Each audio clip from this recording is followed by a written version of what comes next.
In this opportunity, I would like to discuss about the hortatory exposition text, a type of text that we often encounter in various forms of communication, both written and spoken. This text aims to convince or persuade the readers or listeners to do something or adopt a particular viewpoint. In this presentation, we will explore in more depth the characteristics, purposes, and real-life examples of how hortatory exposition texts are applied. Let's begin by understanding what hortatory exposition is and why this type of text is so important in our communication. Next, here are several points that we will discuss, which are the key elements that we must. Let's start with the definition and purpose of a hortatory exposition text. As mentioned earlier, a hortatory exposition is a type of text that aims to persuade or convince the audience to adopt a particular opinion or take specific action. This text typically presents arguments or reasons to support a certain viewpoint, with the intention of influencing the readers or listeners. The purpose of a hortatory exposition is clear: it is to persuade, convince, or motivate the audience to believe in something or act in a certain way. For example, in campaigns about environmental issues, a hortatory exposition text encourages people to take actions like reducing waste, recycling, or conserving energy. The ultimate goal is to change the way the audience thinks or behaves. Now, let's take a look at the generic structure of a hortatory exposition text. There are three main parts in this type of text. Thesis statement: this is the introduction, where the author presents the issue or topic and gives their opinion or point of view. It's like setting the stage for the argument. Arguments: this is the body of the text, where the author provides reasons and evidence to support the thesis. The author may present facts, statistics, examples, or expert opinions to back up their claims. Recommendation/conclusion: finally, the text concludes with a recommendation or a call to action. The author emphasizes what the audience should think, believe, or do as a result of the argument NBSP presented.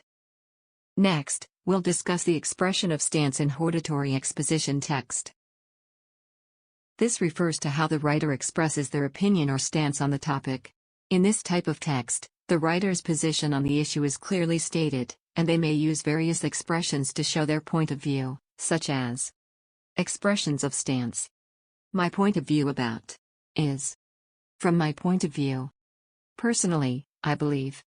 I strongly believe that. I believe that. It is important to. We should consider. It is clear that. These expressions help to emphasize the writer's perspective and strengthen the argument, making it clear to the audience what the writer wants them to believe or do. Finally, let's talk about the language features of a hortatory exposition text. The language used in this text is crucial for persuading the audience.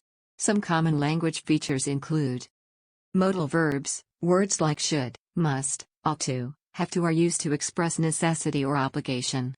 For example, we should protect the environment. Rhetorical questions, questions that don't require an answer but are used to provoke thought or emphasize a point. For example, how long can we ignore the effects of pollution? Begins with sentence: I personally think, in my opinion, I believe. In stating arguments, the writer uses, firstly, first, second, lastly, the last. In the last paragraph, the writer uses, in conclusion, to conclude. From the facts above, we can conclude that. The writer uses present tense and passive sentences.